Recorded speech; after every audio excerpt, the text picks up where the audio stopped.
France దేశం గత 4 రోజుల నుండి కాలిపోతోంది. ఫ్రాన్స్ నగరాల్ని కాలుస్తున్నది అక్కడి వలసదారులు, అంటే ఇమ్మిగ్రెంట్స్.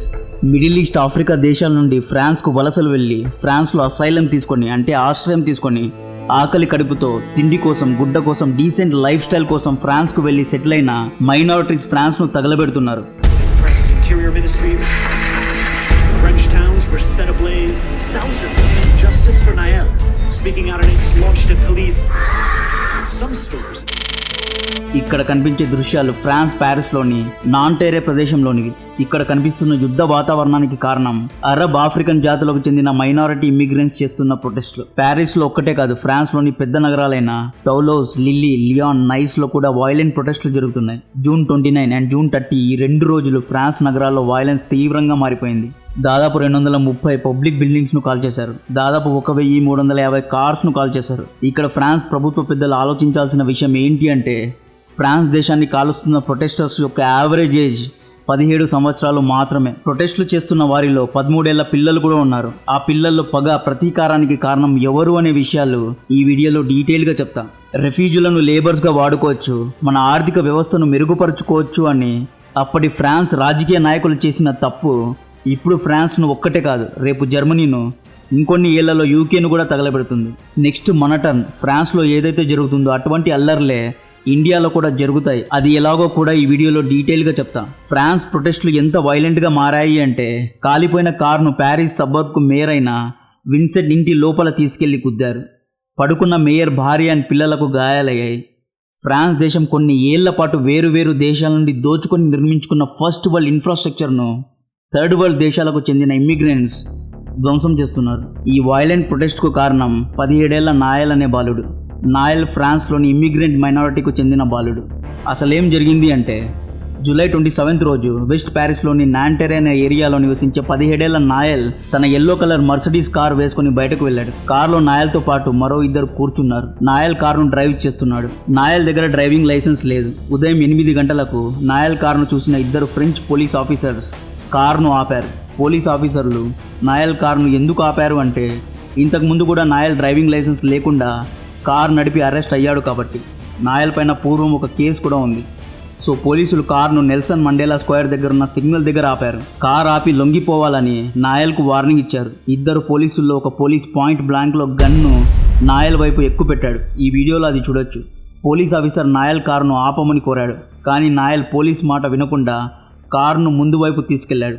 దీంతో పోలీస్ నాయల్ చెస్ట్ పైన ఫైర్ చేశాడు. నాయల్ యాక్సిలేటర్ పైన కాలు అప్పటికే ప్రెస్ చేసి ఉన్నాడు కాబట్టి కారు కొద్ది దూరం వరకు వెళ్ళి పోల్కు గుద్దుకొని ఆగిపోయింది. నాయల్ ఆన్ ద స్పాట్లో చనిపోయాడు. నాయల్ను కాల్చిన పోలీస్ ఆఫీసర్కు 38 ఏళ్ళు ఉంటాయి. ఫ్రాన్స్ ఇంటీరియర్ మినిస్ట్రీ నాయల్ను కాల్చిన పోలీస్ ఆఫీసర్ పైన విచారణ జరగకముందే, తీర్పు రాకముందే సస్పెండ్ చేసింది. ఒక పక్క ఫ్రాన్స్లో పెద్ద ఎత్తున ప్రొటెస్టులు జరుగుతుంటే, ఫ్రాన్స్ ప్రెసిడెంట్ ఇమాన్యుయల్ మ్యాక్రాన్ ప్యారిస్లో సాంగ్ కాన్సర్ట్లో ఎంజాయ్ చేస్తున్న వీడియో చూసి ఫ్రాన్స్ ప్రజలు మ్యాక్రాన్ను దుయ్యబెట్టారు. తక్షణమే ఇమాన్యుయల్ మ్యాక్రాన్ ప్రొటెస్ట్ చేస్తున్న పిల్లల పేరెంట్స్కు అప్పీల్ చేశాడు. తమ పిల్లల్ని ఇంట్లోనే ఉంచాలని, వీధుల్లో వదలకూడదు అని కోరాడు. వైలెంట్ వీడియో గేమ్స్ ఆడి, వీడియో గేమ్స్లో ఉన్న గన్ షూటింగ్కు ఇన్స్పైర్ అయ్యి ఆ పిల్లలు ఫ్రాన్స్లో దాడి చేస్తున్నారు అని, ప్రొటెస్ట్కు కారణం వైలెంట్ వీడియో గేమ్స్ అని మ్యాక్రాన్ చెప్పుకొచ్చాడు. ఫ్రెంచ్ ఫుట్బాల్ లెజెండ్ ఎంబెపే తన ట్వీట్స్ ద్వారా నాయల్కు సంతాపం వ్యక్తపరిచాడు. నాయల్ ఫ్యామిలీకు ధైర్యం చెప్పాడు. దీంతో పాటు ఎంబెపే కొన్ని మంచి మాటలు కూడా చెప్పాడు. వైలెంట్గా దాడులు చేయడం కరెక్ట్ కాదు, ఫ్రాన్స్ను కాల్చడం మంచిది కాదు అని కోరాడు. మీ ప్రాపర్టీను మీరే ధ్వంసం చేస్తున్నారు, ఇది తప్పు అని చెప్పాడు. లాస్ట్ శుక్రవారం రోజు రాత్రి మార్సైల్ నగరంలో ఒక గన్ స్టోర్లో ప్రొటెస్టర్లు దూసుకుపోయి గన్స్ను దొంగలించి ఫ్రాన్స్ పోలీసులపైన ప్రతిదాడి చేశారు. నాయల్ తల్లిగారే నాయల్ను పెద్ద చేశారు. ఈవిడ సింగిల్ మదర్. నాయల్ తండ్రి ఎవరో తెలియదు. నాయల్ తల్లి అల్జీరియా దేశం నుండి ఫ్రాన్స్కు వలస వెళ్లారు.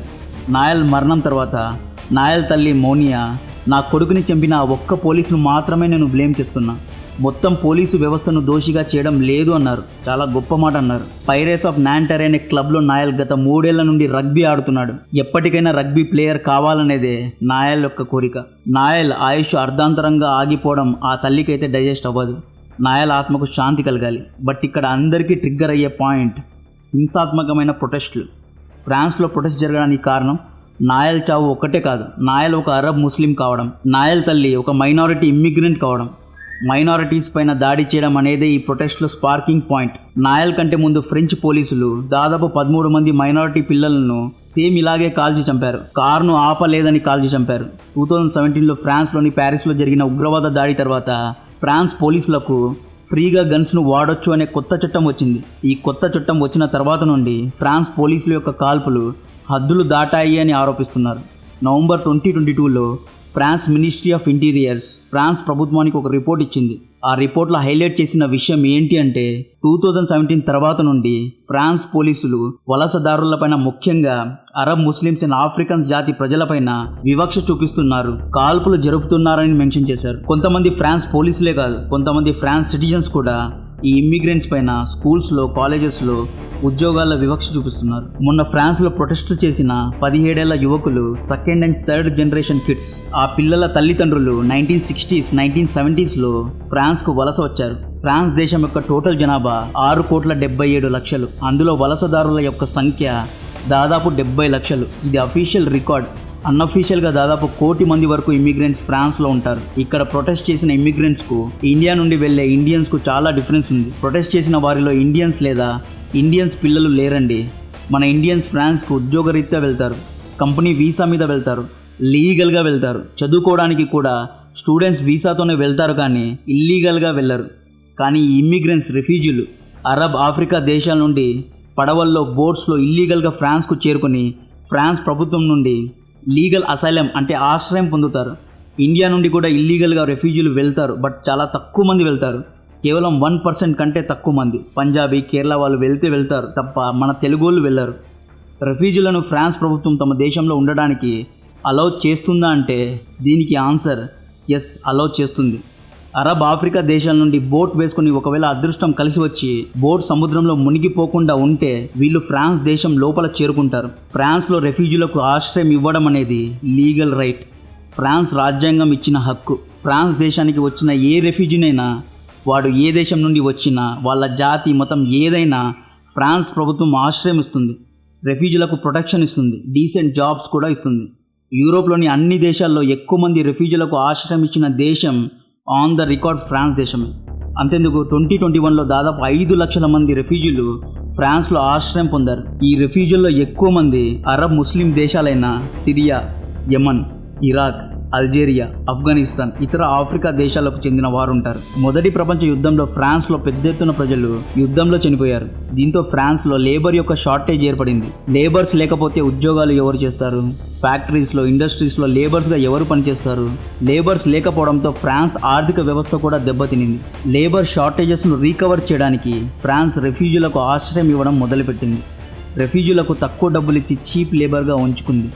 ఒక పని చేయడానికి ఫ్రాన్స్ దేశస్థుడు $100 ఛార్జ్ చేస్తే అదే పనిని రెఫ్యూజీ కేవలం $10 చేస్తాడు.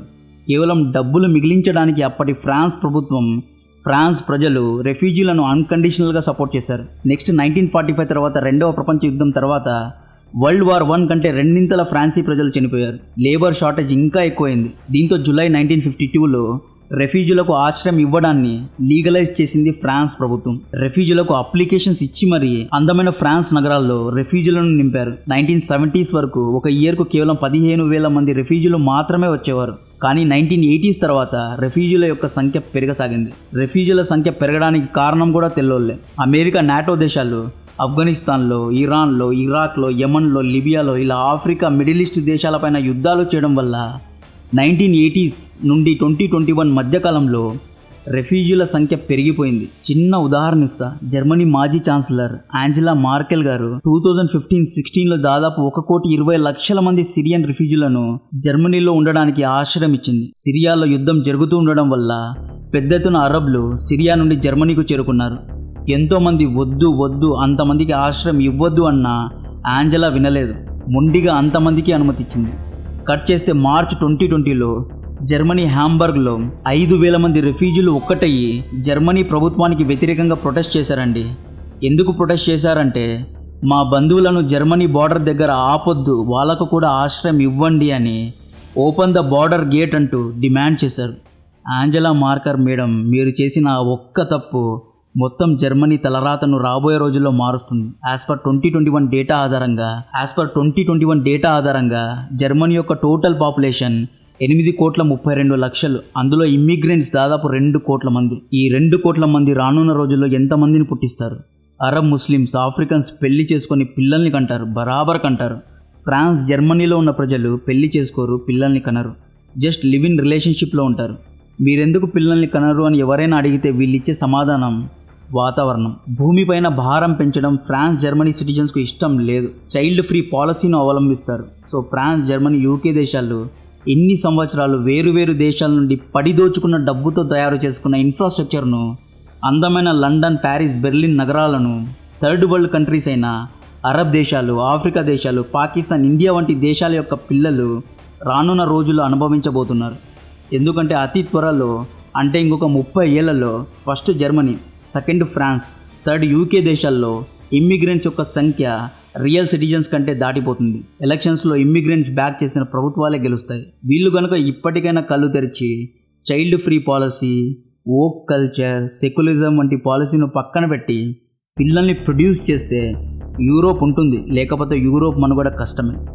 రెఫ్యూజీలను హ్యాండిల్ చేయడంలో అమెరికా సూపర్బ్. అమెరికా అంత ఈజీగా తమ దేశంలో రెఫ్యూజీలకు ఆశ్రయం ఇవ్వదు. అమెరికన్ బార్డర్స్ చాలా స్ట్రింజెంట్గా ఉంటాయి. ఎవడైనా అమెరికాలో దూరాలని ప్రయత్నిస్తే డీటైన్ చేసి జైల్లో వేస్తారు, ఎక్కువ నిలిగితే కాల్చేస్తారు. 1960s, 1970sలో ఫ్రాన్స్ ఆశ్రయం ఇచ్చిన రెఫ్యూజీ పిల్లలే ఈరోజు ఫ్రాన్స్ను తగలబెడుతున్నారు.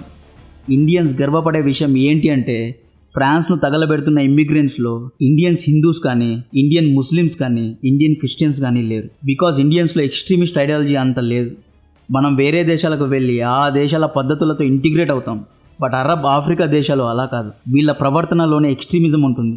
సిరియా, యమన్, లిబియా, ఆఫ్రికా దేశాల ప్రజలు రాడికల్గా ఉంటారు. ఆల్రెడీ యుద్ధ భూమి నుండి వీళ్ళు పారిపోయి వచ్చి ఉంటారు. రెఫ్యూజీలలో అందరూ ఎక్స్ట్రీమ్గా ఉంటారు అని నేను జనరలైజ్ చేసి చెప్పడం లేదు, కొంతమంది ఉంటారు. బట్ డెమోగ్రఫిక్ చేంజెస్ కూడా చూసుకోవాలి. ఒకప్పుడు తమకు తిండి గుడ్డ పెట్టి ఆశ్రయం ఇచ్చిన దేశాన్ని నాశనం చేయడం ఎంతవరకు కరెక్ట్? అరబ్ దేశాలు, గల్ఫ్ దేశాలు ఎవ్వరికీ ఆశ్రయం ఇవ్వరు. గల్ఫ్ దేశాల్లో సిటిజన్షిప్ స్టేటస్ను పరాయి దేశస్తులకు ఇవ్వరు. గల్ఫ్ దేశాల్లో పనిచేసే ప్రతి ఒక్కరూ లేబర్ కార్డ్ అండ్ వీసాతో పనిచేయాల్సిందే, కానీ ఎంత తోపైనా అక్కడ సిటిజన్షిప్ అనేది ఇవ్వరు. అరబ్ రాజులకు కూడా తమ ప్రజలను ఎలా ఉంచుకోవాలో బాగా తెలుసు. అరబ్ దేశాల్లో freedom of speech, freedom of press ఉండదు. అరబ్ రాజులకు బాగా తెలుసు ఒకవేళ తమ ప్రజలకు ఫ్రీడమ్ ఇస్తే వీళ్ళు తమపైన దాడి చేస్తారు అని. అరబ్ దేశాల్లో దమ్ముంటే ఇలాంటి ప్రొటెస్టులు చేయమనండి. దుబాయ్, సౌదీ, ఒమాన్లో దమ్ముంటే ఇలాగే తగలబెట్టమనండి.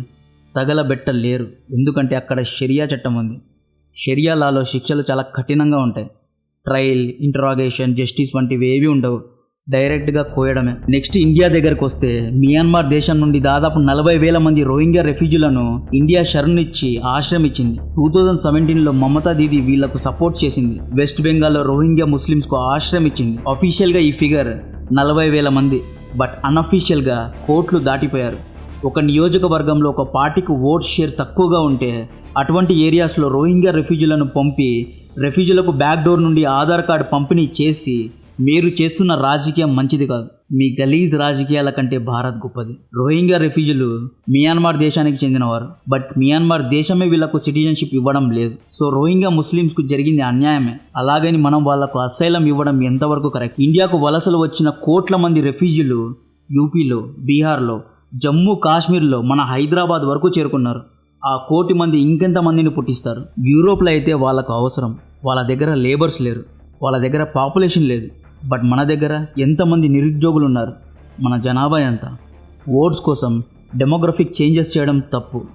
దీన్ని అన్ని జాతులకు చెందిన నిజమైన భారతీయులు ఆపాలి, లేకపోతే భారత్ కూడా ఇంకొక ఫ్రాన్స్, జర్మనీ లాగా మారిపోతుంది. జై హింద్.